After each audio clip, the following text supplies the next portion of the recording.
그녀는 황제의 유일한 사랑이었고 낡은 제국을 바꾸려 했던 그의 유일한 정치적 동지였습니다. 그녀는 자금성에서 유일하게 낡은 관습을 비웃었고 서양의 사진기를 사랑했으며 감히 황제에게 자신의 생각을 말했던 여인이었습니다. 그녀의 이름은 보배로운 후궁 진비였습니다. 하지만 역설적이게도 황제의 총애가 깊어질수록 그녀를 향한 제국의 진짜 주인 서태후의 분노도 함께 깊어졌습니다. 그녀가 받은 모든 사랑은 그녀의 목을 조르는 치명적인 독이 되었습니다. 결국 24살의 나이에 그녀의 빛나던 삶은 궁궐의 가장 어둡고 차가운 우물 속으로 던져져야 했습니다. 어떻게 한 남자의 유일한 보배가 이토록 잔인하고 비참한 죽음을 맞이해야 했을까요? 그녀의 이름은 타타라 씨였습니다. 1876년 몰라케가는 청제국의 심장부에서 멀리 떨어진 곳에서 유서 깊은 만주족 귀족 가문의 일원으로 태어났습니다. 하지만 훗날 역사는 그녀의 가문명이나 본명보다는 보배로운 후궁이라는 뜻을 지닌 진비라는 두 글자의 호칭으로 그녀의 짧고도 비극적인 삶을 기억하게 됩니다. 보배롭다는 그 이름은 그녀가 황제에게 얼마나 귀한 존재였는지를 상징하는 동시에 그토짐 귀했기에 깨어지고 부서져야 했던 그녀의 운명을 암시하는 잔인한 역설이기도 했습니다. 그녀가 특별했던 이유는 그녀의 삶의 첫 단추가 동시대 대부분의 귀족 여인들과는 완전히 다른 곳에서 끼워졌기 때문입니다. 그녀의 어린 시절은 낡은 관습과 숨막히는 예법, 그리고 회색빛 담장만이 끝없이 이어지는 답답한 베이징이 아니었습니다. 그녀의 유년은 제국의 남쪽 가장 먼 끝자락에 위치한 관문, 광저우에서 채워졌습니다. 그녀의 아버지는 그곳의 고위 관료였고 그 덕분에 그녀는 당대 청나라에서 거의 유일하게 서양을 향해 진정으로 그리고 공식적으로 열려있던 창문 앞에서 성장할 수 있었습니다. 그녀가 매일 아침 창밖으로 본 것은 굳게 닫힌 국문이 아니라 이국의 깃발을 단 거대한 증기선들이 낯선 연기를 내뿜으며 드나드는 활기찬 항구였습니다.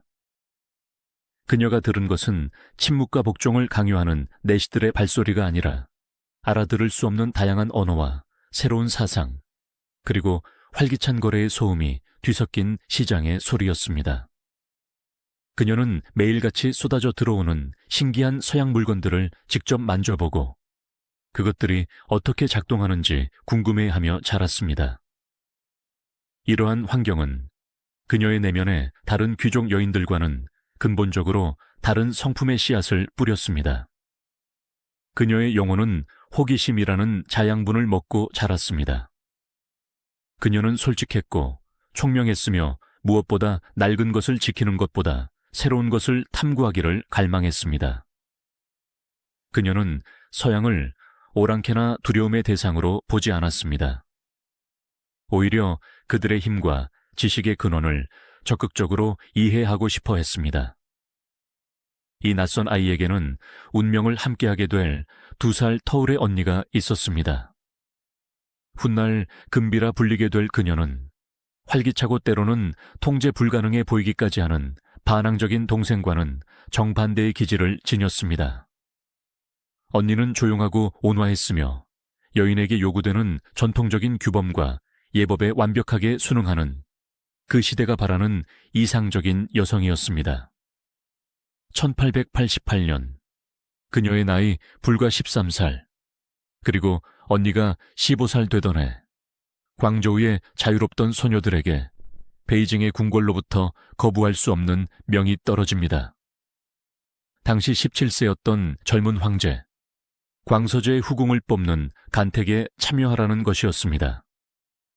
이는 운명을 송두리째 가르는 거대한 전환점이었습니다. 광저우의 자유로운 바닷바람 속에서 거침없이 뛰놀던 소녀는 이제 세상에서 가장 높고 가장 두꺼우며 가장 굳게 닫힌 벽, 자금성을 마주하게 된 것입니다. 그녀가 그토록 경멸했던 낡은 질서의 심장부로 그녀 스스로 걸어 들어가야 했습니다. 하지만 이 모든 간택 과정은 사실 처음부터 끝까지 잘 짜인 거대한 연극에 불과했습니다. 청제국의 실질적인 절대 권력이자 자금성의 진정한 주인은 옥좌에 앉은 젊은 황제가 아니었습니다. 그늘에 가려진 용상 뒤편, 혹은 이화원의 연못에 앉아있는 늙은 여인, 바로 서태후였습니다. 그녀는 이 간택이 시작되기도 전에 이미 자신의 막강한 권력을 유지하고 젊은 황제를 곁에서 감시할 가장 확실한 족쇄를 결정해둔 상태였습니다. 그것은 바로 그녀의 친정 조카인 예헌아라 씨, 훗날의 윤규황후였습니다.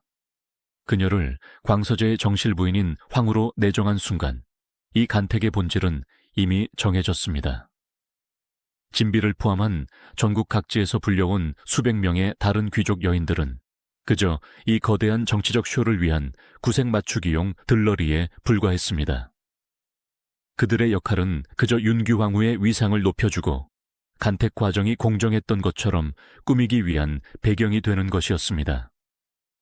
하지만 바로 이 모든 것이 형식이고 연극에 불과했던 그 운명의 자리에서 13살 소녀 타타라 씨의 내면에 숨겨져 있던 위험한 본성이 모두가 지켜보는 앞에서 처음으로 그 날카로운 빛을 드러내고 말았습니다.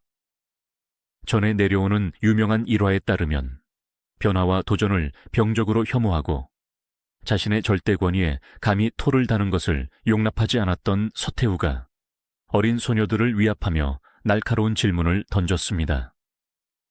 그 질문의 의도는 그들의 지혜를 시험하려는 것이 아니라 그들의 복종을 시험하려는 것이었습니다. 다른 소녀들은 모두 그 거대한 권력의 화신이 내뿜는 살기 어린 위험 앞에서 공포에 떨었습니다. 그들은 살아남기 위해 혹은 간택되기 위해 정해진 모범 답안만을 앵무새처럼 내뱉었습니다. 태후마마의 말씀이 지당하옵니다. 혹은 태후마마의 심기를 따르겠습니다. 와 같은 영혼 없는 대답들만이 긴장된 공간을 채우고 있었습니다. 하지만 오직 13살의 타타라 씨만이 달랐습니다. 광저우의 햇살 속에서 자신의 생각을 말하는 법을 배웠던 그녀는 이 숨막히는 공포의 순간에도 주눅들지 않았습니다. 그녀는 고개를 빳빳이 들고 늙은 독재자의 눈을, 제국에서 가장 강력한 그 여인의 눈을 똑바로 마주하며 영리하고도 솔직하게 자신의 생각을 밝혔습니다. 그녀의 목소리는 떨리지 않았습니다. 그 대답은 아첨이 아니라 사실에 기반한 논리였습니다. 이 짧고도 당돌한 대답은 그 순간 즉각적으로 그녀의 운명을 두 개의 극단적인 갈래로 갈라놓았습니다. 첫째로 서태후는 자신의 절대 권위 앞에서 감히 주눅들지 않고 오히려 맑은 눈으로 자신을 똑바로 쳐다보며 의견을 말하는 이 어린 소녀에게서 즉각적인 불쾌감과 모욕감을 느꼈습니다. 늙은 여인은 본능적으로 직감했습니다. 이 아이는 자신이 통제할 수 없는 부류의 인간이라는 것을. 그녀는 이 13살 소녀의 총명함 속에서 훗날 자신의 질서를 뒤흔들지도 모를 불길한 위협의 씨앗을 보았습니다. 하지만 동시에 발코니 뒤편의 그림자 속에서 이 모든 광경을 숨죽여 지켜보고 있던 또 한 사람, 즉 서태후의 그늘 아래 평생을 무력감과 고독 속에 갇혀 지내던 젊은 황제 광서제는 그녀에게서 완전히 다른 것을 보았습니다. 그는 자신의 포악한 이모이자 사실상의 감시자인 서태후 앞에서 공포에 질려 아첨하는 대신 개성을 드러내는 용기 있는 소녀를 난생 처음으로 목격한 것입니다. 그는 그녀의 당돌함에서 자신에게는 없는 용기를 보았고 그녀의 총명함에서 자신과 대화가 가능한 지성을 발견했습니다. 결국 타타라 씨와 그녀의 언니는 서태후의 불쾌감과 광서제의 호감이라는 이 기묘한 균형 속에서 함께 간택되었습니다. 서태후로서는 자신의 조카를 황후로 앉혔으니 나머지 들러리들은 누가 되든 크게 상관없었을 것입니다. 어쩌면 그녀는 저 당돌한 아이를 자신의 발 아래, 즉 감시가 용이한 자금성 안에 두는 것이 더 낫다고 판단했을지도 모릅니다. 언니는 근빈, 즉 삼갈근자를 써서 신중하고 과묵한 후궁이 되었습니다. 그리고 동생인 그녀는 진빈, 즉 보배진자를 써서 보배로운 후궁이라는 칭호를 받았습니다. 1888년 13살의 소녀는 그렇게 공식적으로 자금성에 높고 육중한 문턱을 넘었습니다. 그녀가 문을 통과하는 순간 광저우에서의 자유로운 삶은 영원히 끝났습니다. 그녀는 이제 두 개의 거대한 서로를 증오하는 힘이 지배하는 질식할 듯한 세계로 들어섰습니다. 하나는 낡은 과거와 억압, 그리고 죽음의 상징인 서태후였습니다. 다른 하나는 무력하지만 어떻게든 미래를 향해 나아가려 발버둥치는 희망의 상징인 광서제였습니다.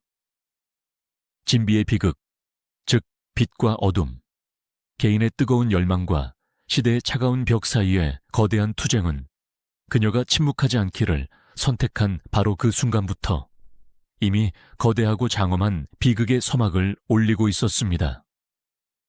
자금성에 들어온 13살의 진비는 수백 년간 멈춰있던 궁궐에 고인 물 같은 공기를 순식간에 뒤흔들어 놓는 신선하고도 강렬한 바람이었습니다. 특히 이름뿐인 황제라는 화려한 감옥에 갇혀 살아있는 송장처럼 지내던 17세의 광서제에게 그녀의 등장은 마치 어둠 속에서 처음 만난 한 줄기 빛과도 같은 충격, 그 자체였습니다. 광서제는 평생을, 아니 그가 기억하는 모든 순간을 서태후의 철저하고 집요한 감시와 억압 속에서 살아왔습니다. 그의 곁에는 단 두 부류의 여인만이 존재하도록 허락되었습니다. 첫 번째는 서태후가 자신의 눈과 귀, 그리고 족쇄 역할로 붙여놓은 냉담하고 재미없으며 그 어떤 인간적인 매력도 없는 황후, 즉 서태후의 조카 윤규 황후였습니다. 그녀는 아내라기보다는 감시제에 가까웠습니다. 두 번째 부류는 서태후의 거대한 권위 앞에 압도당해 숨도 제대로 쉬지 못하고 황제의 말에 그저 순종하고 복종하기만 하는 영혼 없는 인형 같은 여인들 뿐이었습니다. 진비의 친언니인 근빈이 바로 그 전형적인 예였습니다. 하지만 진비는 그들 중 누구와도 닮지 않았습니다. 그녀는 13살의 어린 나이에도 불구하고 이 궁궐의 진정한 권력자가 누구인지를 알면서도 서태후를 본능적으로 두려워하지 않았습니다. 그리고 더욱 놀라운 것은 그녀가 황제 앞에서도 자신의 진짜 감정과 생각을 숨기지 않았다는 점입니다. 그녀는 광서제를 주군으로 모시기 이전에 한 명의 사람으로 대했습니다. 그녀는 광서제에게 복종해야 할 후궁이 아니라 그가 태어나서 처음으로 만난 친구이자 지적인 동반자였습니다. 진비는 경인궁에 거처하게 되었습니다. 놀랍게도 이 시기 진빈의 총명함에 매료된 것은 광서제뿐만이 아니었습니다. 초반의 서태후는 이 총명하고 활기 넘치며 교양까지 갖춘 어린 후궁을 특별히 아꼈다고 합니다. 서태후는 진빈의 모습에서 자신의 젊은 시절을 보았고 그녀를 가까이 두었습니다. 일부 기록에 따르면 서태후는 진빈에게 자신의 상소 문검토를 돕게 할 정도로 그녀를 신임했습니다. 또한 진빈은 그림 그리기를 좋아했는데 서태후가 직접 궁중 화가를 초빙하여 그녀에게 서예와 국화를 가르치게 할 정도로 총애를 베풀었습니다. 진빈의 재능은 일취월장했고 이는 한동안 서태후를 매우 기쁘게 했습니다. 두 사람의 관계는 통상적인 군신 관계나 부부 관계를 넘어섰습니다. 그들은 함께 책을 읽었고 같은 주제로 시를 논했으며 나란히 앉아 붓글씨를 쓰며 시간을 보냈습니다. 진비는 광서제에게 자신이 자라온 궁 밖의 이야기들, 즉 광저우에서 직접 보고 듣고 느꼈던 새로운 세상의 경이로움, 서양 문물의 편리함과 그들의 합리적인 사상에 대해 열정적으로 들려주었습니다.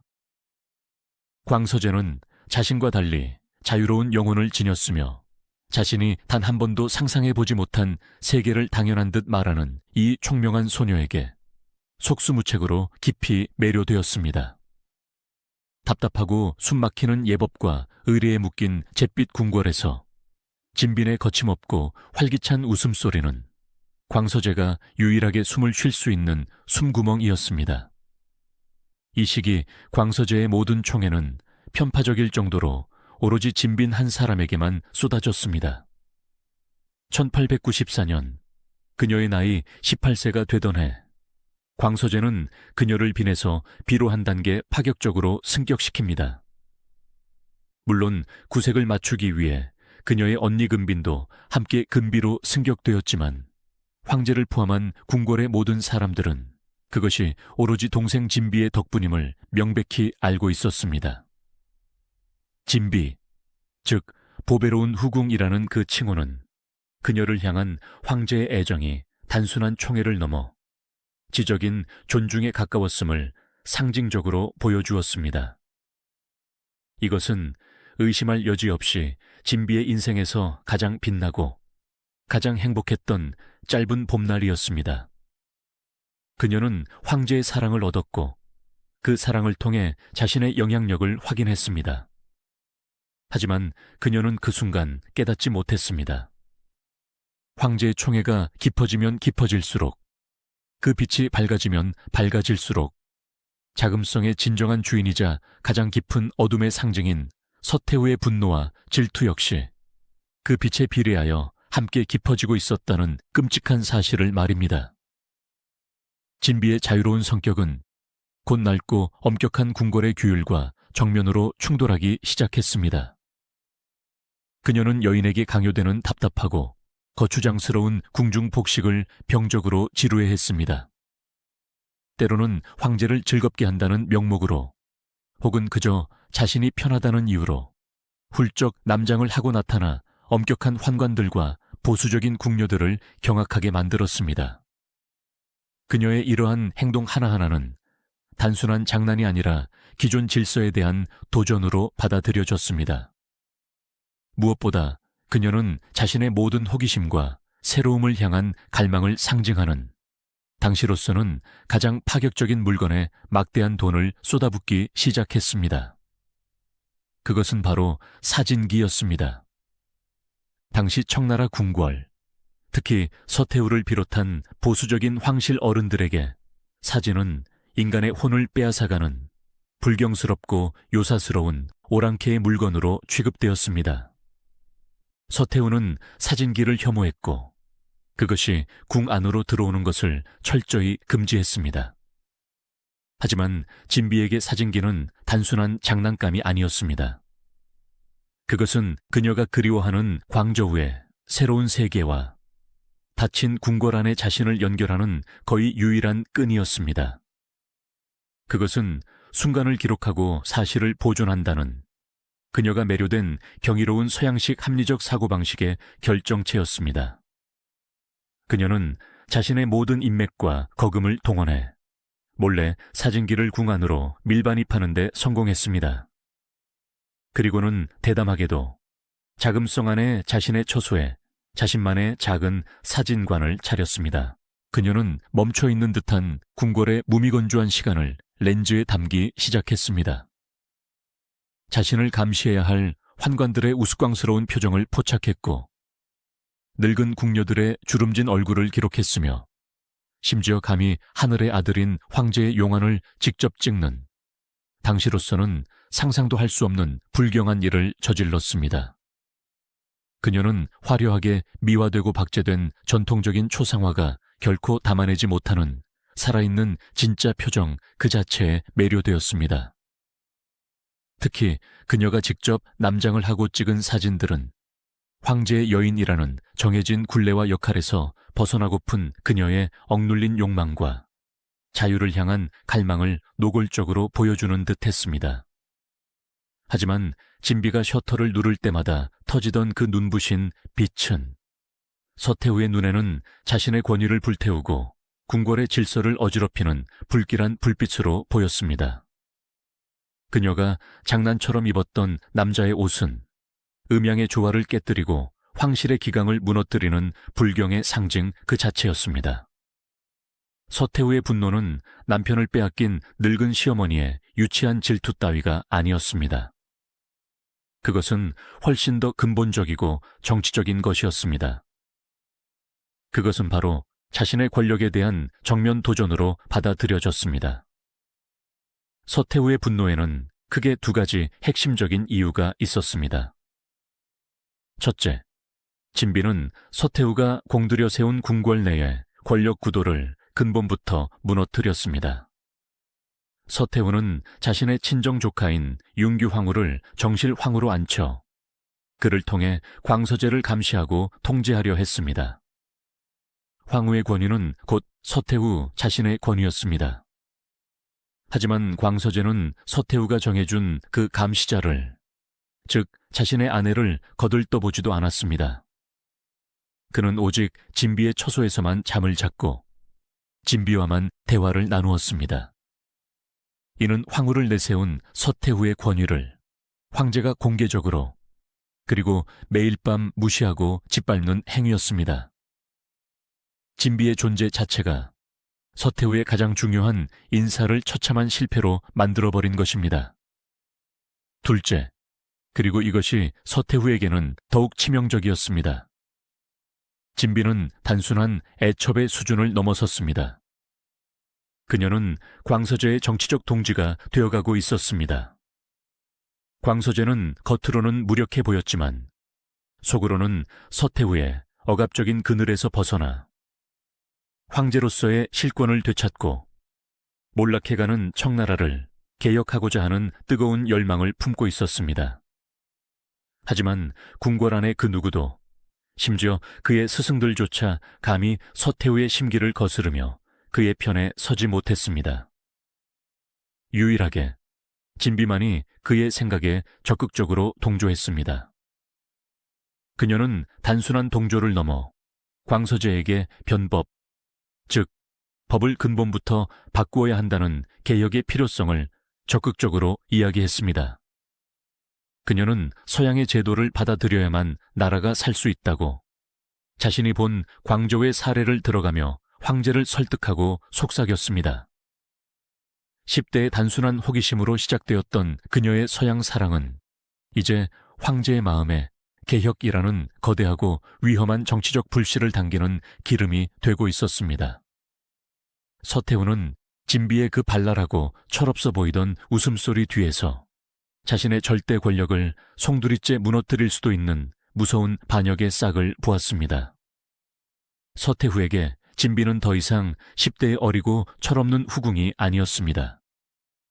그녀는 황제를 현혹하여 감히 자신에게 대항하게 만드는 반드시 제거해야 할 요물이었습니다. 서태후는 이 당돌하고 위험한 후궁을 단번에 꺾어버릴 황제조차 감히 반박할 수 없는 결정적인 명분을 찾기 위해 조용히 그리고 참을성 있게 기다리고 있었습니다. 그리고 놀랍게도 진비는 스스로 그 완벽한 명분을 서태후의 손에 쥐어주고 말았습니다. 사진기를 비롯한 온갖 서양 문물에 대한 그녀의 앞서가는 취향은 상상을 초월할 만큼 막대한 돈이 드는 사치였습니다. 그녀가 비로소 황제에게 하사받는 돈만으로는 그녀의 호기심과 씀씀이를 도저히 감당할 수 없었습니다. 그녀는 곧 심각한 재정적 압박에 시달리기 시작했습니다. 바로 여기서 그녀는 궁중의 여인으로서 그리고 황제의 총애를 받는 몸으로서 결코 넘어서는 안 될 치명적인 선을 넘고 맙니다. 그녀의 막대한 씀씀이는 황제가 하사하는 정해진 월급만으로는 도저히 감당할 수 없는 수준에 이르렀습니다. 사진기 한 대의 가격이 당시 고위 관료의 몇 년치 연봉과 맞먹을 정도였습니다. 재정적 압박에 시달리던 진비는 결국 자신에게 주어진 가장 강력한 무기, 즉 황제의 총애를 현금으로 바꾸기로 결심합니다. 그녀는 자신에게 사치품을 조달해주던 신복 환관들을 중개인으로 삼았습니다. 소문은 궁궐 담장을 넘어 관료 사회로 은밀하게, 그러나 아주 빠르게 퍼져나갔습니다. 황제 폐하의 귀에 당신의 이름을 속삭여줄 유일한 창구는 진비 마마뿐이다. 관직을 얻고 싶은 자, 더 높은 자리로 승진하고 싶은 자, 혹은 서태후의 낡은 수구파 관료들에게 밀려난 야심가들이 이 새로운 권력의 창구에 줄을 서기 시작했습니다. 거래는 은밀하고도 노골적이었습니다. 벼슬의 경중에 따라 가격이 매겨졌습니다. 거액의 은표와 보물들이 진비마마께 올리는 성이라는 이름으로 환관들의 손을 거쳤고 그 돈은 고스란히 진비의 개인 금고로 흘러 들어갔습니다. 그리고 며칠 뒤 진비는 광서제와 단둘이 있는 침실에서 혹은 함께 시를 짓고 서예를 하는 그 평화롭고 사적인 순간에 마치 아무렇지도 않다는 듯 훌륭한 인재의 이름을 그의 귀에 속삭였습니다. 폐하, 신첩이 듣기에 아무개라는 자가 참으로 유능하고 무엇보다 폐하께 충성스러운 인재라고 하옵니다. 이런 인재를 등용하심이 어떠할지요? 평생을 서태후의 낡은 신하들에게 둘러싸여 숨도 제대로 쉬지 못했던 광서제. 그에게는 자신에게만 충성하는 새로운 피, 즉 자신만의 세력이 절실했습니다. 그는 그녀의 말을, 그것이 거액의 뇌물로 오염된 추천이라는 것을 정말 몰랐을까요? 아니면 알면서도 자신의 세력을 만들기 위해 기꺼이 받아들였을까요? 어쨌든 그는 진비의 달콤한 속삭임을 기꺼이 받아들였습니다. 그렇게 진비의 입을 통해 추천된 인물들이 하나둘씩 조정의 주요 관직에 실제로 임명되기 시작했습니다. 이것이 바로 매관매직이었습니다. 그녀는 황제의 총애를 등에 업고 국가의 근간을 흔드는 거대한 부패 스캔들의 중심에 서게 된 것입니다. 이것은 오늘날까지도 역사학자들 사이에서 논란이 되는 부분입니다. 그녀는 정말 탐욕에 눈이 멀어 자신의 사치를 위해 나라의 관직을 팔아넘긴 부패한 여인이었을까요? 아니면 궁중 암투의 무서움을 몰랐던 10대 후반의 순진한 소녀가 저지른 정치적으로 미숙하고 어리석은 실수였을까요? 혹은 우리가 상상할 수 있는 가장 극적인 또 다른 해석처럼 그녀가 모은 그 검은 돈이 단순히 그녀의 사진기를 위한 사치품 비용이 아니었던 것은 아닐까요? 어쩌면 그 돈은 서태후에게 모든 경제권까지 장악당해 개혁을 위한 자금 한 푼 없었던 무력한 황제 광서제를 돕기 위한, 즉 훗날의 개혁을 위한 비밀 비자금을 마련하려 했던 것은 아닐까요? 그녀가 그토록 사랑했던 서양의 새로운 문물을 사기 위해 가장 낡은 동양의 부패를 저질러야 했다는 이 끔찍한 아이러니. 이유가 그 셋 중 무엇이었든 그것은 중요하지 않았습니다. 그녀의 행위는 불경이나 사치와 같은 사소한 문제를 넘어 명백한 국가 범죄였습니다.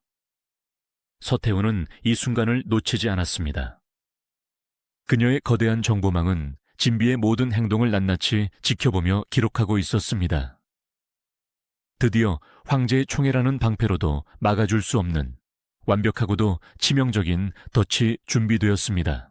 광저우의 소녀가 자금성에 들어와 그토록 짧게 누렸던 눈부신 봄날은 이제 잔인하게 끝나가고 있었습니다. 그녀의 자유롭던 영혼을 짓밟고 그녀의 자존심을 꺾어버리기 위한 서태후의 첫 번째 징벌이 이미 차갑고도 냉혹한 칼날이 되어 그녀의 가녀린 목을 향해 무섭게 다가오고 있었습니다. 서태후는 마침내 진비의 발목을 잡을 완벽한 명분을 손에 쥐었습니다. 매관매직은 황제의 총애로도 덮을 수 없는 명백한 국가 범죄였습니다. 서태후는 즉각 행동에 나섰습니다. 1894년 10월, 서태후는 진비와 그녀의 언니 금비를 자신의 처소로 불러들였습니다. 그리고 광서제가 보는 앞에서 혹은 그가 없는 곳에서 진비에게 역사상 유례를 찾기 힘든 치욕적인 형벌을 내렸습니다.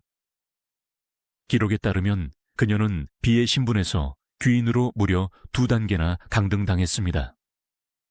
하지만 강등보다 더 끔찍했던 것은 황제가 총애하는 여인이 궁인들이 보는 앞에서 태형, 즉 매를 맞았다는 설입니다. 이 정장이라 불리는 형벌은 단순한 육체적 고통이 아니었습니다. 그것은 한 인간의 존엄성을 황실 전체 앞에서 완전히 짓밟아 다시는 고개를 들 수 없게 만드는 공개적인 낙인이었습니다. 이 첫 번째 시련 이후 진비는 숨을 죽여야 했습니다. 그녀는 굴욕 속에서 조용히 때를 기다렸습니다. 그녀에게는 4년이라는 긴 어둠의 시간이었습니다. 그러던 1898년 청나라 전체를 뒤흔드는 거대한 사건이 터집니다. 바로 이웃나라 일본과의 청일전쟁에서 처참하게 패배한 것입니다. 수천 년간 오랑캐로 무시했던 일본에게 당한 굴욕적인 패배는 서태후가 그토록 지키려 했던 낡은 체제가 이제는 완전히 끝났음을 증명했습니다. 이 국가적 위기는 역설적으로 광서제에게는 처음이자 마지막 기회가 되었습니다. 서태후조차 잠시 물러나 이화원에서 응어해야 할 정도로 보수파의 명분은 약해졌습니다. 드디어 광서제는 자신의 목소리를 낼 힘을 얻었고 1898년 6월 11일 그는 마침내 칼을 뽑아들었습니다. 서태후의 억압에서 벗어나 몰락하는 청나라를 통째로 바꾸려는 거대한 개혁, 무술변법이 시작된 것입니다. 이 103일간의 짧은 개혁 기간은 진비의 삶에 다시 찾아온 그리고 마지막이 될 꿈의 시간이었습니다.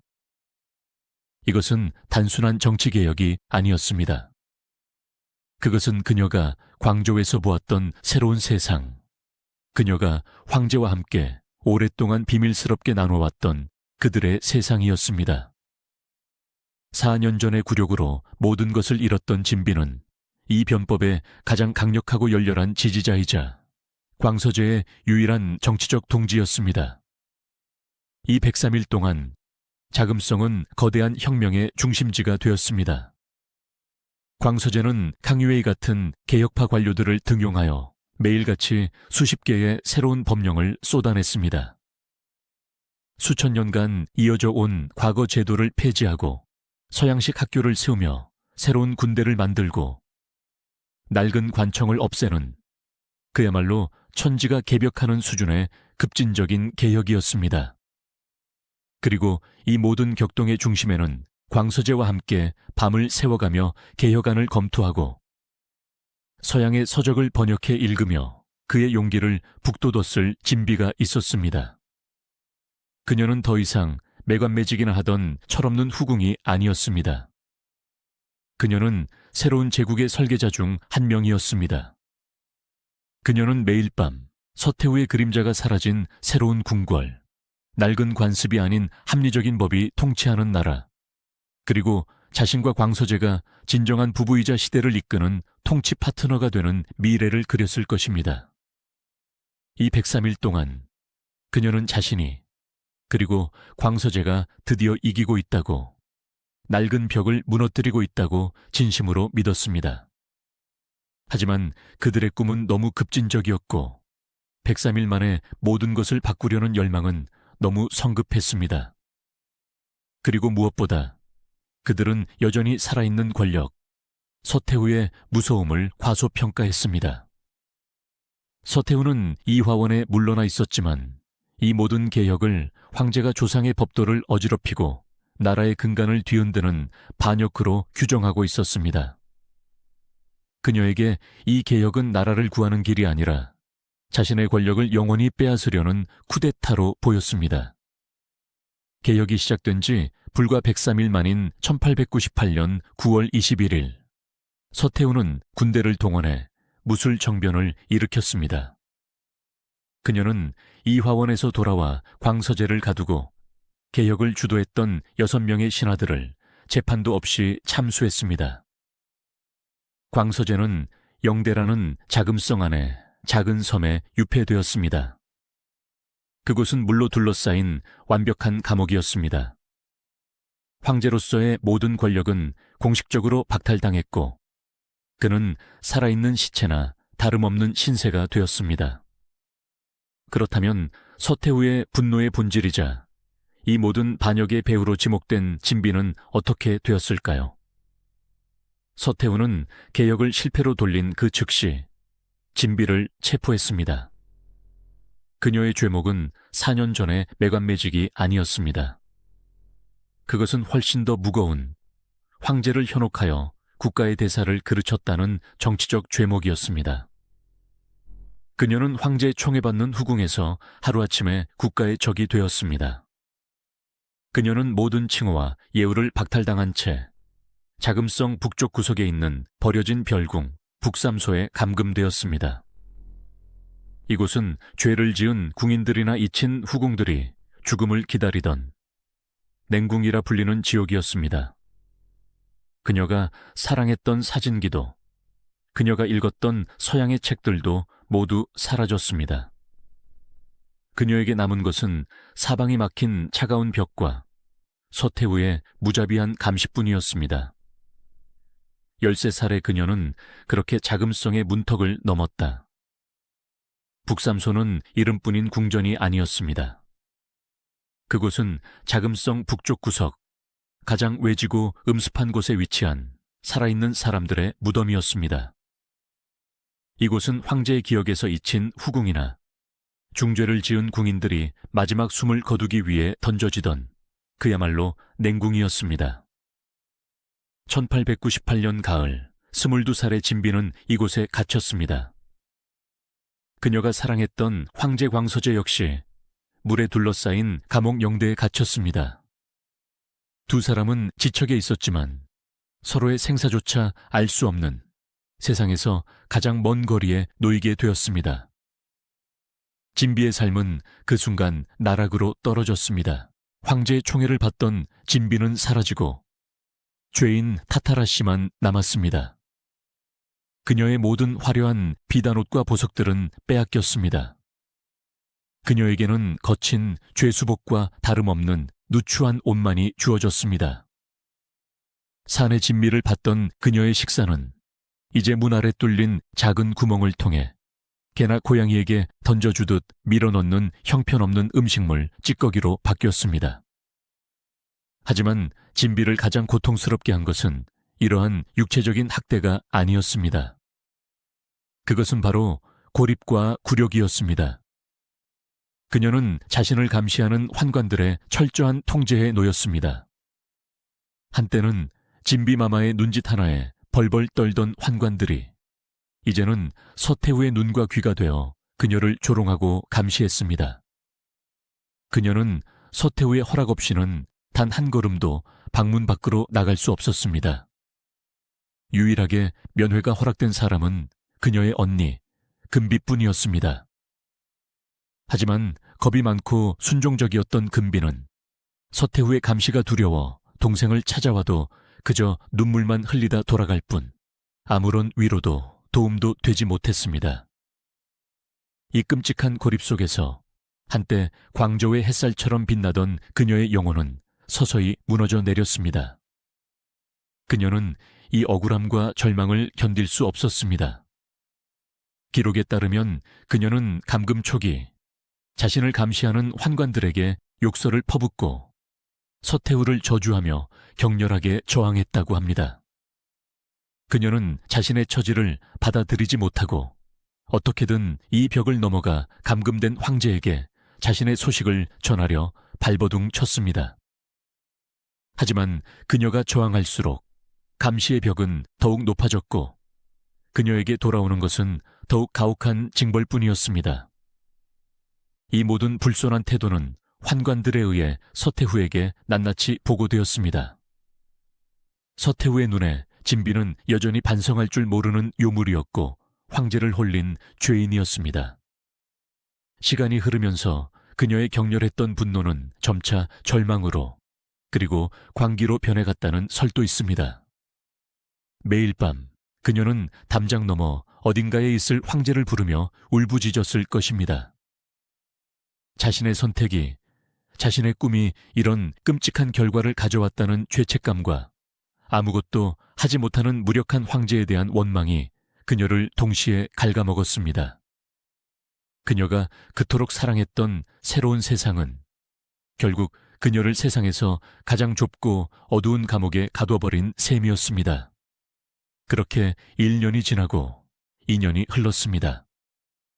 그녀는 10대 후반에 빛나는 청춘을, 20대 초반의 아름다운 시절을 이 차가운 벽 안에서 썩혀 보내야 했습니다. 그녀가 갇혀있는 동안 궁밖의 세상은 그녀가 상상했던 것과는 정반대의 방향으로 더욱 끔찍한 혼돈 속으로 빠져들고 있었습니다. 무술변법의 개혁에 분노했던 서태후는 이제 서양의 모든 것을 적으로 돌렸습니다. 그녀는 부청멸량, 즉 청나라를 돕고 서양 오랑캐를 멸망시킨다는 기치를 내건 광신적인 집단, 의화단을 지지하기 시작했습니다. 1900년 서태후는 이 의화단의 힘을 빌려 서양의 8개국 연합군을 상대로 무모한 전쟁을 선포합니다. 이 광기가 베이징을 휩쓰는 동안 북삼소에 갇혀있던 진비는 이 모든 사실을 알 길이 없었습니다. 1900년에 뜨거운 여름이 다가오고 있었습니다. 연합군의 대포 소리가 천지를 뒤흔들며 베이징 성벽을 향해 다가오고 있었습니다. 자금성 전체가 공포에 휩싸였고 사람들은 도망칠 준비를 하느라 정신이 없었습니다. 그리고 1900년 8월 14일 연합군이 마침내 베이징 성을 함락시켰습니다. 서태후는 황제와 고위 관료들을 데리고 서안으로 피난을 가기로 황급히 결정합니다. 다음 날 이른 새벽 궁궐은 거대한 혼란에 빠졌습니다. 모두가 자신의 목숨을 챙기기 바빴던 그 순간 피난길에 오르기 직전의 서태후가 문득 걸음을 멈췄습니다. 그리고는 자신의 신복 환관에게 차가운 목소리로 명령했습니다. 3년 가까이 잊고 있었던, 아니 잊은 척했던 그 이름을 불렀습니다. 북삼소에 갇혀있는 타타라 씨를 지금 당장 내 앞으로 끌고 오너라. 3년간의 감금 생활로 이미 만신창이가 된 24살의 진비. 그녀는 자신이 왜 불려나가는지도 모른 채 환관들에게 이끌려 마지막 아침 햇살 속으로 자신을 기다리는 잔인한 운명을 향해 걸어 나오고 있었습니다. 어쩌면 그녀는 이 혼란 속에서 황제 폐하께서 마침내 자신을 구하러 오신 것은 아닐까. 마지막 희미한 희망을 품었을지도 모릅니다. 하지만 그녀가 끌려간 곳은 황제의 품이 아니었습니다. 그곳은 막 피난길에 오르려던 서태후의 앞이었습니다. 서태후는 평소에 화려하고 위험 있는 용포가 아니라 도망치기 편한 검소한 평복 차림이었습니다. 그 모습은 오히려 평소보다 더욱 살기등등하고 위협적이었습니다. 3년 만에 마주한 진비는 24살의 나이에도 불구하고 오랜 감금 생활로 핏기 없이 창백하고 쇠약해져 있었습니다. 서태후는 그 쇠약한 진비를 차갑고 냉혹한 눈으로 쏘아보며 말했습니다. 우리는 지금 즉시 궁을 떠나 서안으로 피난을 가야 한다. 성 밖에 이미 오랑캐들이 들이닥쳤다. 진비는 이 갑작스러운 상황에 아무 말도 하지 못했습니다. 이어서 서태후의 잔인한 본심이 드러났습니다. 너는 젊고 아름답다. 만약 네가 이 혼란 속에 궁에 남아 오랑캐들의 손에 들어가기라도 한다면 황실의 체면이 뭐가 되겠느냐. 네가 그들의 손에 모욕을 당하는 것은 곧 황실 전체의 치욕이다. 이것은 진비를 걱정하는 말이 아니었습니다. 그것은 죽음을 강요하는 서태후식의 명분이었습니다. 서태후는 말을 이었습니다. 그러니 너는 황실의 체면을 위해 스스로 명예로운 죽음을 택하는 것이 마땅하다. 그것은 자결하라는 사실상의 명령이었습니다. 3년간의 지옥 같은 감금 생활도 묵묵히 견뎌왔던 진비였지만 이 순간 그녀는 더 이상 참지 않았습니다. 3년의 억압은 그녀를 순진한 소녀에서 죽음의 공포와 삶의 억울함으로 가득 찬 한 명의 인간으로 만들어 놓았습니다. 진비는 바닥에 엎드려 마지막 힘을 다해 항변했습니다. 태후마마, 저는 죄가 없습니다. 저는 죽을 수 없습니다. 저는 오랑캐들을 만나도 황실을 욕되게 할 어떠한 짓도 하지 않을 것입니다. 그녀의 목소리는 절박했습니다. 그녀는 이대로 개죽음을 당할 수 없었습니다. 설령 태우마마께서 저를 데려가실 수 없다면 차라리 이 궁에 남겨주십시오. 저는 황제 폐하를 뵈어야 합니다. 폐하를 뵙기 전에는 저는 아무데도 갈 수 없으며 결코 죽을 수도 없습니다. 황제라는 단어가 나오자 서태후의 표정은 더욱 싸늘하게 얼어붙었습니다. 바로 그 순간 근처에서 이 모든 상황을 무기력하게 지켜보고 있던 광서제가 다가와 감히 서태후의 말을 가로막으려 했습니다. 태후마마, 진비를 데려갈 수 없다면 그냥 궁에 남겨두고 가는 것이 어떻겠습니까? 광서제로서는 이것이 마지막 용기였습니다.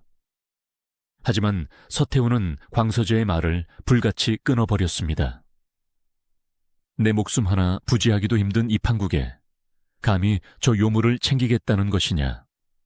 당장 입을 다물지 못할까? 서태후는 더 이상 시간을 지체할 수 없었습니다. 진비는 여전히 살려달라고, 황제를 만나게 해달라고 울부짖었습니다. 서태후는 곁에 있던 자신의 신복 환관 추억규에게 고개를 돌렸습니다. 시간이 없다. 이 아이가 스스로 죽지 않겠다니 너희가 도와주어라. 이것은 살해 명령이었습니다. 환관 추억규와 또 다른 환관 몇 명이 망설였지만 서태후가 당장 하고 불호령을 내리자 그들은 쇠약해진 진비에게 달려들어 그녀의 팔다리를 붙잡았습니다. 진비는 마지막 힘을 다해 발버둥 쳤습니다. 폐하, 폐하, 저를 구해주세요. 폐하. 그녀의 비명은 공포에 질린 광서제의 심장을 찔렀지만 그는 아무것도 할 수 없었습니다. 환관들은 진비를 질질 끌고 근처 순정문 안쪽에 있는 우물로 향했습니다. 진비는 끌려가면서도 나는 황실을 욕되게 한 적이 없다고 절규했습니다. 환관 추억규는 서태후의 독촉에 더 이상 망설이지 않았습니다. 그는 진비의 몸을 번쩍 들어올려 우물 입구로 밀어 넣었습니다. 풍덩하는 둔탁한 물소리가 새벽의 혼란스러운 궁궐에 잠시 울려 퍼졌습니다. 그리고 곧 모든 소리가 끊겼습니다. 모든 것을 지켜본 서태후는 그 끔찍한 소리를 뒤로 한 채 아무 일도 없었다는 듯 차갑게 돌아섰습니다. 그녀는 환관에게 마지막 명령을 내렸습니다. 저 우물 입구를 커다란 돌로 막아버려라. 흔적을 남겨서는 안 된다. 늦었다. 어서 떠나자. 그렇게 13살의 궁에 들어와 황제의 유일한 빛이 되었던 여인, 개혁을 꿈꿨던 24살의 진비는 빛 한 줄기 없는 차갑고 깊은 우물 속으로 영원히 사라졌습니다. 그녀가 마지막으로 본 것은 자신을 구해주지 못한 무력한 황제와 자신을 죽음으로 내몬 잔인한 태후의 뒷모습이었습니다. 풍덩하는 둔탁한 소리와 함께 모든 것이 끝났습니다. 그 끔찍한 소리의 여운이 채 가시기도 전에 서태후는 아무 일도 없었다는 듯 차갑게 돌아섰습니다. 그녀는 환관에게 우물 입구를 커다란 돌로 막아버리라 명했습니다. 광서제는 그 자리에 얼어붙은 듯 서 있었습니다. 그는 비명조차 지르지 못했습니다. 아니, 지를 수 없었습니다. 자신의 눈앞에서 자신이 유일하게 사랑했던 여인이 자신의 어머니라 불리는 괴물에 의해 산 채로 우물에 던져졌습니다. 그리고 그는 아무것도 하지 못했습니다.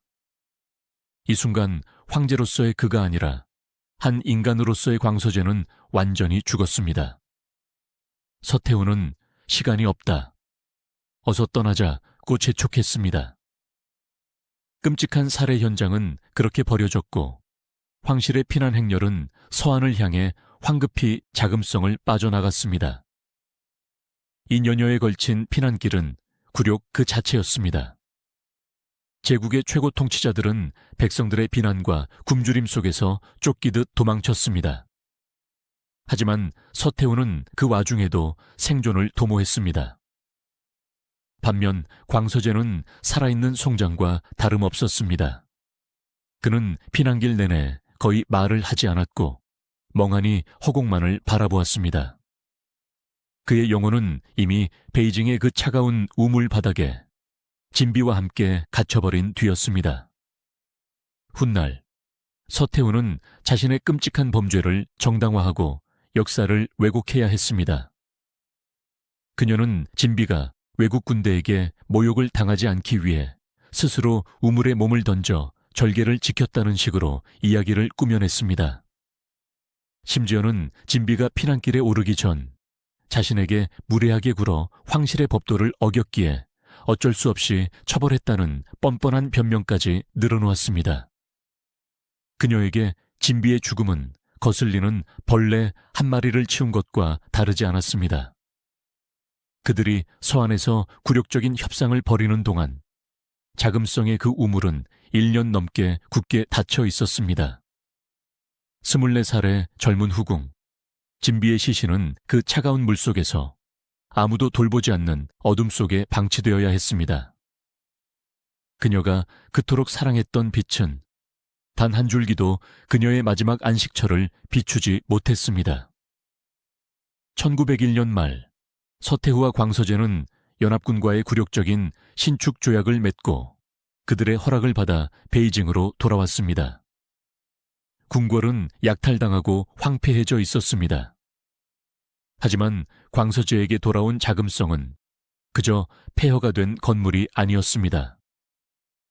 그것은 자신의 유일한 사랑이 끔찍하게 살해당하고 그 시신조차 수습되지 못한 채 방치되어 있는 거대한 무덤이자 지옥이었습니다. 광서제는 여전히 아무런 힘이 없었습니다. 그는 진비의 시신을 수습하자는 말조차 꺼내지 못했습니다.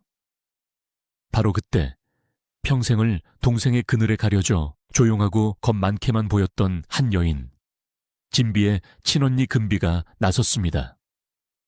근비는 서슬퍼런 서태후의 앞에 감히 나아가 눈물로 호소했습니다. 죽은 동생의 시신이라도 거두어 짐승처럼 버려지지 않게 해달라고 애원했습니다.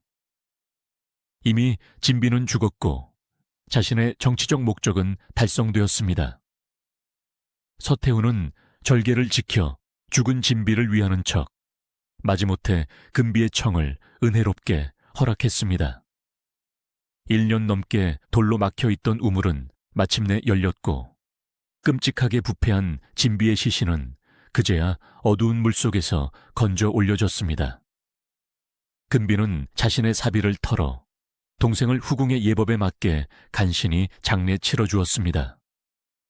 광서제는 이 모든 과정을 지켜보았습니다. 그는 진비의 장례식에도 그녀의 무덤에도 자유롭게 갈 수 없었습니다. 진비가 죽은 후 광서제는 완전히 삶의 의지를 티삼. 그는 1908년 서태후가 죽기 불과 하루 전에 의문의 죽음을 맞이할 때까지 영대라는 감옥에서 유령처럼 살아가야 했습니다. 진비의 24년 짧은 생은 그렇게 끝났습니다. 하지만 그녀의 죽음은 단순한 한 후궁의 비극으로 끝나지 않았습니다. 그녀가 마지막으로 사라진 그 우물은 진비벽이라는 이름으로 남아 한 시대의 광기와 한 여인의 처절한 절규를 100년이 넘도록 증언하고 있습니다. 진비가 죽은 후 서태후가 그토록 지키려 했던 낡은 제국, 청나라는 결국 멸망했습니다. 1911년 신해 혁명으로 수천 년의 황제 제도가 무너졌습니다. 서태후가 진비를 죽여가며 지키려던 그 벽은 이렇듯 허무하게 사라졌습니다. 오늘날 자금성의 진비벽은 단순한 유적이 아닙니다.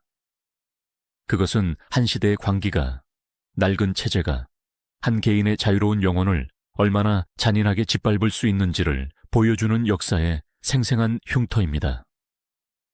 진비의 24년 짧은 생은 낡은 세상의 상징이었던 서태후와 새로운 세상을 상징했던 진비 사이에 정면 충돌이었습니다.